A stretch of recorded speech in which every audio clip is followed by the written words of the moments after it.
Once again, welcome to the Prime Classes. Myself, Sachin Bhardwaj. I am providing the chemistry of class 10.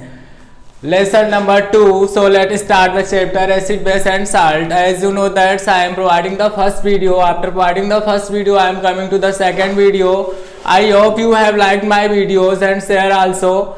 जैसा कि मैं बता रहा हूँ कि मैंने पहला पार्ट अपलोड कर दिया है साइंस का, केमिस्ट्री का, और मैं आशा करता हूं कि आपको वीडियो बहुत ही पसंद आया होगा। यदि आपको वीडियो पसंद आया हो और ये अगर आपको वो वीडियो अच्छा लगा हो तो इस वीडियो को जरूर आप देखिएगा।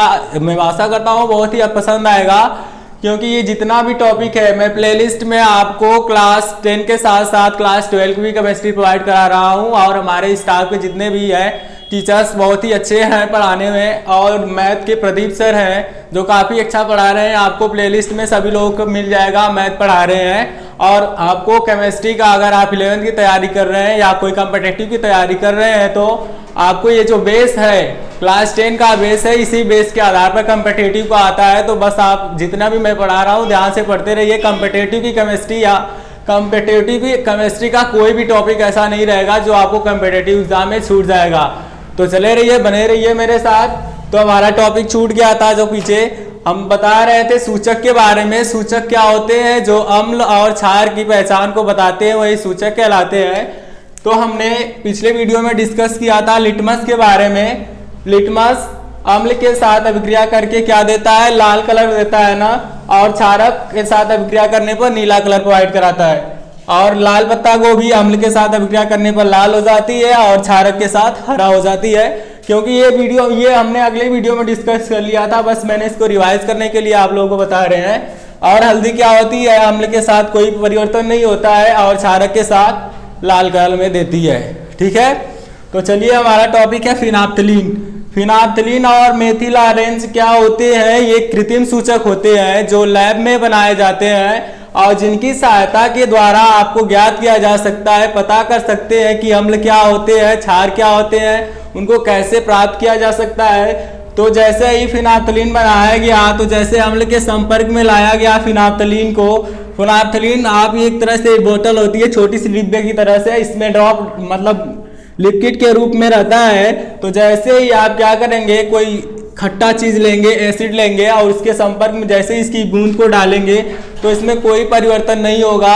और जैसे ही आप क्षारक के संपर्क में आएंगे, जैसे क्षारक का हमने एग्जांपल ले लिया, कोई साबुन हो गया, ठीक है, साबुन आपने ले लिया, तो साबुन के संपर्क में जैसे ही आपने इसकी 1-2 बूंद डाली, ठीक है, जैसे ही एक बूंद इस पे पुट आउट करेंगे तो जहां पर वो पड़ेगा क्या हो जाएगा? उसका कलर गुलाबी कलर का हो जाएगा। तो इस तरह से आप पता लगा लेंगे कि क्या है, वो क्षारक है। और हमारा दूसरा है सूचक, क्या है? Methyl orange. Methyl orange same इसी प्रोसेस में होता है डिब्बे के रूप में। जैसे ये एसिड के संपर्क में आता है तो क्या हो जाता है? रेड कलर दे देता है। और किसके साथ? क्षार के संपर्क में आने पर, जैसे इसी के क्षार के संपर्क में आने पर तो कौन सा रंग दे देगा आपको? येलो कलर का प्रिसिपिटेट दे देगा। ठीक है, अब देखती है गंधी सूचक। गंधी सूचक क्या होते हैं? जिनकी गंध के माध्यम से पता लगाया जा सकता है कि अम्ल है या क्षार है। तो जैसे कि इसमें हमने एग्जाम्पल लिया है, कौन कौन सा होता है? प्याज का रस। प्याज का रस जैसे ही अम्ल के संपर्क में आएगा, आप घर पे भी प्रयोग कर सकते हैं, क्योंकि प्याज तो सभी लोगों के घर पे उपस्थित होगा। क्योंकि जितना भी आप लोग अच्छे अच्छे फूड बनाते हैं, जंक फूड यूज करते हैं, सभी में क्या लगा रहता है? प्याज रहता है। बिना प्याज के तो मजा आएगा नहीं खाने में कोई टेस्ट। तो प्याज जैसे ही यूज करेंगे, किसके साथ? अम्ल के साथ। आपको मैं सिंपल सा एग्जांपल बता रहा हूं। आप प्याज को काट लेंगे, प्याज को काटने के बाद एक नींबू ले लेंगे, ठीक है, नींबू के संपर्क में जैसे ही लाएंगे, दोनों को आपस में उनके बूंद को मिलाएंगे, नींबू को निचोड़ कर जैसे ही प्याज के पास लाएंगे तो उसका गंध कैसा हो जाएगा? तेजी के साथ महकने लगेगा। तो मैं बता दूं प्याज में कौन सी गंध आती है? सल्फर की गंध आती है। ठीक है, सल्फर की उपस्थिति के कारण प्याज में गंध आती है। और जैसे ही इसको क्षारक के संपर्क में लाएंगे तो इसके गंध में कोई परिवर्तन नहीं होगा। और हमारा जो लौंग का तेल, ठीक है, लौंग का तेल क्या होगा? जैसे ही आप इसको अम्ल के संपर्क में लाएंगे तो समान गंध रहेगा, जैसे पहली अवस्था में रहेगा, सेम स्टेट में रहेगा, और कोई गंध नहीं होगी। किसके साथ? जैसे जो उसकी प्रारंभिक गंध होती है, क्षारक के संपर्क में आते ही वो गंध भी खत्म हो जाएगी। तो ये थे सूचक के समझने के लिए एग्जाम्पल। मैंने एक ग्राफ के माध्यम से आपको दिखा दिया है, तो आप इसको स्क्रीनशॉट ले सकते हैं। ठीक है, चलिए मैं इसे इरेज करता हूं। अब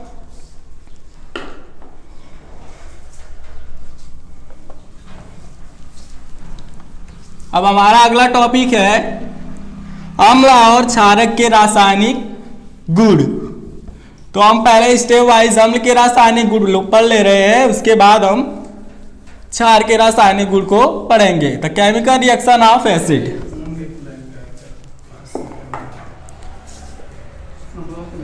केमिकल रिएक्शन ऑफ एसिड, अम्ल के रासायनिक गुण। तो अम्ल क्या करेंगे, अब अनेक प्रकार के तत्वों के साथ अभिक्रिया करेंगे, धातु के साथ अभिक्रिया करेंगे, कार्बोनेटों के साथ अभिक्रिया करेंगे, बाइकार्बोनेट के साथ अभिक्रिया कर रहे हैं। तो कौन कौन सा उत्पाद दे रहे हैं, चलिए आइए देखते हैं हम लोग। जैसे ही अम्ल किसके साथ अभिक्रिया कर रहा है, धातु के साथ। पहला हमने ले लिया धातु के साथ। धातु मीन्स क्या हो गया आपका मेटल, मेटल के साथ अभिक्रिया।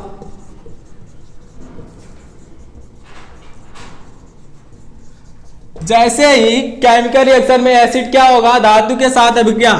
अम्ल का कोई एग्जांपल बताइए मुझे आप लोग। अम्ल हमने कोई ले लिया HCl, ये क्या है आपका हाइड्रोक्लोरिक अम्ल है। जैसे ही आप हाइड्रोक्लोरिक अम्ल की अभिक्रिया जिंक के साथ कराएंगे, है ना। जिंक क्या है, ये क्या है, एक धातु है। तो क्या बना लेगा आपका ये ZnCl2 बनाएगा, है ना। उसके बाद आपका क्या निकल जाएगा, यहाँ से H निकलेगा। तो आपको पता है कि कभी भी H निकलता नहीं है सिंगल स्टेट में, जब भी निकलेगा तो H2 के रूप में निकलेगा, हाइड्रोजन के रूप में, हाइड्रोजन गैस के रूप में। यहाँ से आपका क्या हो गया, ये हाइड्रोजन गैस हो गया, ठीक है। तो इसका नेम क्या हो जाएगा, बताइए जल्दी से। इसका नाम क्या हो जाएगा, इसका नाम हो जाएगा जिंक क्लोराइड, जिंक क्लोराइड, ठीक है। आपने किसकी किसकी अभिक्रिया ली थी, ये आपका था हाइड्रोक्लोरिक अम्ल, हाइड्रोक्लोरिक अम्ल, hydrochloric acid, and this is a zinc. जैसे ही आपने अम्ल की अभिक्रिया धातु के साथ कराया तो आपको क्या होगा, हाइड्रोजन गैस निर्मुक्त हो जाएगी। तो आपको क्या करना है, जैसे ही अम्ल के संपर्क में धातुएं आती है, हाइड्रोजन गैस को मुक्त कर देती है। ये था धातु के साथ अभिक्रिया। और दूसरा हमारा टॉपिक है कार्बोनेट के साथ अभिक्रिया। धातु कार्बोनेट के साथ अम्ल कार्बोनेट के साथ अभिक्रिया करने पर क्या देते हैं, जैसे हमने ले लिया HCl की अभिक्रिया लिख दे रहे हैं कार्बोनेट के साथ अभिक्रिया। दूसरा टॉपिक है कार्बोनेटों के साथ अभिक्रिया, रिएक्शन विथ कार्बोनेट। क्या होते हैं, देखिए कार्बोनेट क्या होंगे। अब जब हम कार्बोनेट ले रहे हैं तो इसके साथ मेटल भी होगा। तो मेटल कार्बोनेट के साथ जब भी अभिक्रिया करेंगे अम्ल क्या बनाएंगे, आपको ये ले लिया हमने Na2CO3 प्लस अभिक्रिया करा लिया हमने। दो तरह से करा सकते हैं हम, दो एसिड के साथ इस बार एग्जांपल लेकर दिखाएंगे आपको कि क्या बन रहा है। Na2CO3 इसका नाम क्या हो जाएगा, sodium carbonate, sodium carbonate. Sodium carbonate की अभिक्रिया जब अम्ल के साथ, हाइड्रोक्लोरिक अम्ल के साथ आपने कराया तो क्या बनेगा, NaCl बना लेगा और CO2 और वाटर इवोल्यूट कर देगा, ठीक है। तो ये आपका बनाएगा NaCl plus H2O plus CO2, hydrogen gas को निर्मुक्त कर दिया है। देखिए सोडियम कार्बोनेट की अभिक्रिया जब आप अम्ल के साथ कराएंगे तो लवण बनाएगा, हिंदी में इसको लवण कहते हैं, लवण, ठीक है। लवण मीन्स क्या हो गया, ये साल्ट हो गया, सोडियम क्लोराइड, वाटर और कार्बन डाइऑक्साइड गैस निकल जाएगी, ठीक है। हमने ये एरो क्यों दर्शाया है, क्योंकि ये गैस है, हल्की है, तो जैसे ही बनेगी तो क्या होगी, निकल जाएगी। तो आपने क्या देखा कि सभी अम्ल क्या होते हैं, कार्बोनेट के साथ अभिक्रिया कराने पर लवण, जल तथा कार्बन डाइऑक्साइड गैस देते हैं। जो हम जैसे हम एक और एग्जांपल ले रहे हैं, इस तरह से हम किसी दूसरे एसिड को लेकर इसका एग्जांपल ले रहे हैं। तो देखिए अब आपको ये देखिए रिएक्शन समीकरण संतुलित है कि नहीं संतुलित है। हमने आपको समीकरण संतुलित करना बता दिया है फर्स्ट पार्ट में, तो आप वहां से संतुलित, इसको अगर नहीं समझ में आ रहा है संतुलित कैसे करें तो फर्स्ट पार्ट में जाकर आप वीडियो देखकर रिएक्शन को कैसे संतुलित किया जा सकता है समझ सकते हैं। चलिए मैं आप लोगों को इसको एक एक्सरसाइज के रूप में दे रहा हूं कि समीकरण को कैसे संतुलित करते हैं। अब ये देखिए हमने कोई दूसरा एग्जाम्पल ले लिया, Na2CO3 सोडियम कार्बोनेट हो गया ना, सोडियम कार्बोनेट की अभिक्रिया हमने सल्फ्यूरिक अम्ल के साथ करा दी इस बार। H2SO4 क्या नाम है इसका? Sulphuric acid. क्या है ये? सल्फ्यूरिक एसिड है ना। जैसे ये Na2 सोडियम कार्बोनेट सल्फ्यूरिक अम्ल के साथ अभिक्रिया करेगा तो आपको क्या बना देगा? Na2SO4 plus H2O plus CO2 hydrogen के कार्बन डाइऑक्साइड गैस को क्या कर देगा? ये निर्मुक्त कर देगा। तो आपने देखा कि मुख्य रूप से क्या होगा, जब ये किसके साथ? कार्बोनेट के साथ अभिक्रिया करेंगे तो जल तथा कार्बन डाइऑक्साइड गैस देंगे। ठीक है, समझ में आया? जब वो धातु के साथ अभिक्रिया करेंगे तो हाइड्रोजन गैस को निकालेंगे, और जैसे ही वो कार्बोनेट के साथ अभिक्रिया करेंगे तो क्या देंगे? जल देंगे और कार्बन डाइऑक्साइड गैस को निर्मुक्त कर देंगे। चलिए हमारा तीसरा टॉपिक है कि अगर वो बाइकार्बोनेट के साथ अभिक्रिया करेंगे तो क्या देंगे। ठीक है, जितने भी एसिड है बाइकार्बोनेट के साथ अभिक्रिया करेंगे तो क्या देते हैं, चलिए देखते हैं एग्जाम्पल के माध्यम से। जैसे हमने ले लिया NaHCO3 सॉरी पहले इसको लिख दे रहे हैं तीसरा टॉपिक, क्योंकि आप लोग इसका नोट्स बनाते चलिए साथ साथ। धातु या बाइकार्बोनेट के साथ अभिक्रिया,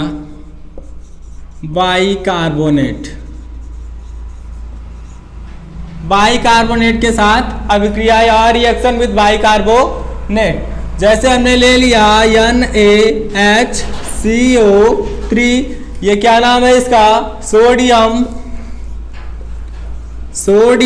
बाइकार्बोनेट। सोडियम बाइकार्बोनेट की अभिक्रिया जैसे ही आप अम्ल के साथ कराएंगे तो आपका बना लेगा NaCl, उसके बाद H2O और सेम प्रोसेस हो जाएगा, कार्बन डाइऑक्साइड गैस को निर्मुक्त कर देगा। NaCl plus H2O plus CO2।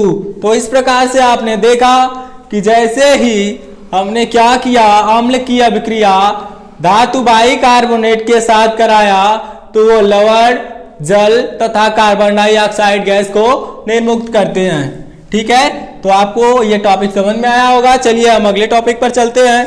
ये तो था किसके साथ अभिक्रिया? अम्ल के साथ अभिक्रिया। अब हम लोग चलते हैं, हमारा अगला टॉपिक है किसके साथ? क्षार के साथ अभिक्रिया, reaction with base. Reaction with base sir जी, रिएक्शन हमारा अगला टॉपिक था क्या? Reaction with metal. जितने भी क्या हैं, जितने भी बेस हैं किसके साथ अभिक्रिया करते हैं? मेटल के साथ।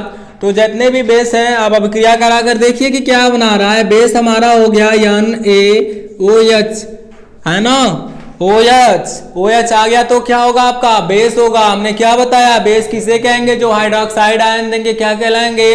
बेस कहलाएंगे। और जो क्या देंगे? H+ आयन देंगे, हाइड्रोजीनियम आयन देंगे, वो एसिड कहलाएंगे। तो जैसे ही हमारा बेस अभिक्रिया कर रहा है किसके साथ? मेटल के साथ। तो मेटल के साथ अभिक्रिया करा दे रहे हैं। जैसे हमने जिंक को ही ले लिया इसमें भी, तो जैसे ये जिंक के साथ अभिक्रिया करेगा तो क्या बना लेगा? क्या बनाएगा? जल्दी से आप लोग करके बताइए, जल्दी से करके बताइए, मैं आप लोगों के लिए छोड़ रखा हूं अभी। Na2ZnO3 ये बनाएगा Na2ZnO2, और क्या बच जाएगा इसमें? हाइड्रोजन गैस को निर्मुक्त कर देगा। ठीक है, रिएक्शन विथ मेटल किसके साथ? बेस की अभिक्रिया जैसे ही आप मेटल के साथ करा रहे हैं तो आपका Na2ZnO2, और लास्ट टॉपिक आपका मेन ये है, क्या बनाएगा?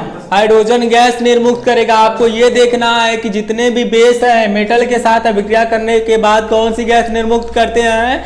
हाइड्रोजन गैस निर्मुक्त करते हैं। ये आपको एकेडमिक एग्जाम में आ सकता है, यही सब पूछता है छोटे छोटे टॉपिक को कि मेटल के साथ क्षार अभिक्रिया करते हैं तो कौन सी गैस निकलती है, एसिड के साथ मेटल अभिक्रिया करते हैं तो कौन सी गैस निकलती है, और पूछ देगा कार्बोनेट के साथ अभिक्रिया करने पर कौन सी गैस देते हैं। तो यही सब छोटे छोटे कॉन्सेप्ट आपको क्लियर करना है।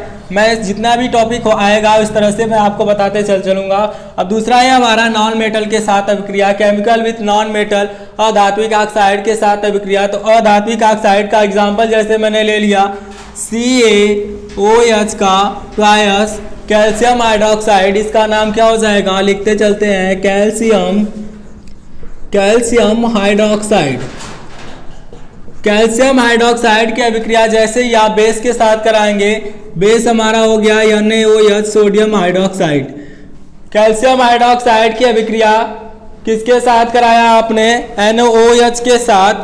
सॉरी हमारा थोड़ा सा मिस्टेक हुआ है, तो हमने तो एक तो इसको खुद ही ले लिया था, तो हमें किसी के साथ लेना था नॉन मेटल ना, तो नॉन मेटल क्या हो जाएगा हमारा CO2 हो जाएगा। तो CO2 के साथ जैसे ही अभिक्रिया करेगा तो क्या बनाएगा, कैल्शियम का हाइड्रोक्साइड बनाएगा, H2O बनाएगा।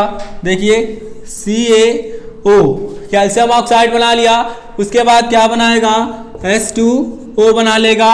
और कुछ बच रहा है इस रिएक्शन में देखिए कुछ बच रहा है तो उसको भी कंप्लीट कर दीजिए। CaOH का ट्वाइस हो गया, CO3 है ना, तो CaO इस तरह से आप अलग अभिक्रिया करेंगे तो ये आपका रिएक्शन अलग से बनेगा और इसमें और अभिक्रियाएं जुड़ जाएंगी। लेकिन आपका मेन कंसेप्ट यहाँ पर ये निकलेगा CaCO3 प्लस H2O, आपका ये बन जाएगा कैल्शियम कार्बोनेट और जल निकल जाएगा बाहर, इसका नाम हो जाएगा कैल्शियम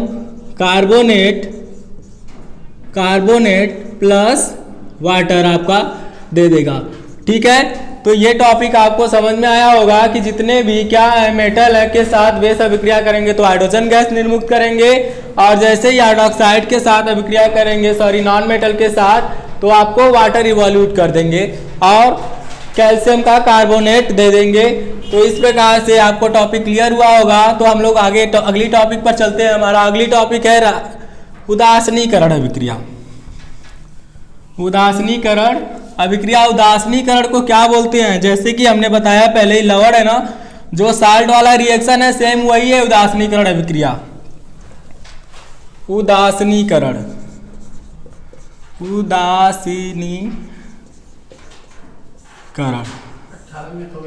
उदासीनीकरण अभिक्रिया क्या होगी। अब उदासीनीकरण क्या होता है, जैसे ही अम्ल क्षार के साथ अभिक्रिया करते हैं तो लवण तथा जल जो बनाते हैं ना, जो लवण बनता है वही तो उदासीनीकरण अभिक्रिया होती है। यदि प्रबल अम्ल रहेगा और प्रबल क्षारक रहेगा तो क्या बनाएगा, वो उदासीनीकरण अभिक्रिया होगी। यदि दुर्बल अम्ल रहेगा और दुर्बल क्षार रहेगा तो भी उदासीनीकरण अभिक्रिया होगी। तो पहले समझते हैं उदासीनीकरण अभिक्रिया क्या होती है, कि जब अम्ल अभिक्रिया करता है क्षार के साथ तो क्या बनाता है आपका, लवण तथा जल बनाता है। लवण और जल बनाता है। जो लवण बनाता है, लवण बनने की प्रक्रिया है उदासीनीकरण अभिक्रिया कहलाती है। तो अब उदासीनीकरण अभिक्रिया में जैसे हमने एग्जाम्पल ले लिया NaOH, ये क्या है आपका क्या है, ये अम्ल या क्षार है, जल्दी से बताइए, अम्ल या क्षार है, ये आपका क्षार है। मैंने इसके संपर्क में लिख दिया तो आप लोग समझ लिए कि एसिड है, ऐसा नहीं है, मैं आपको कंफ्यूज कर रहा था। तो यहाँ पर हमने लिख दिया एसिड ले लिया कोई HCl, जैसे ही HCl की अभिक्रिया NaOH के साथ कराएंगे तो आपका बना देगा ये NaCl प्लस H2O। तो आपने देखा जैसे ही प्रबल क्षारक के साथ अभिक्रिया कर रहा है तो लवण तथा जल देता है। अब देखिए 2 3 4 टॉपिक होते हैं इसमें, प्रबल अम्ल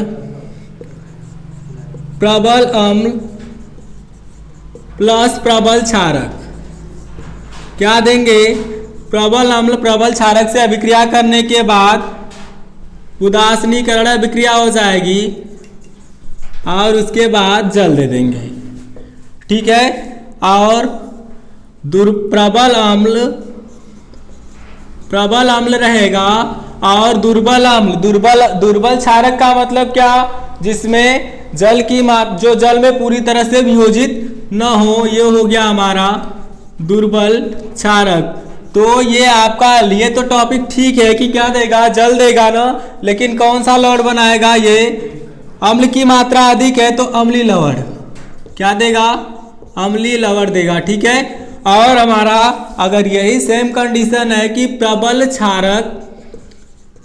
क्षारक है और दुर्बल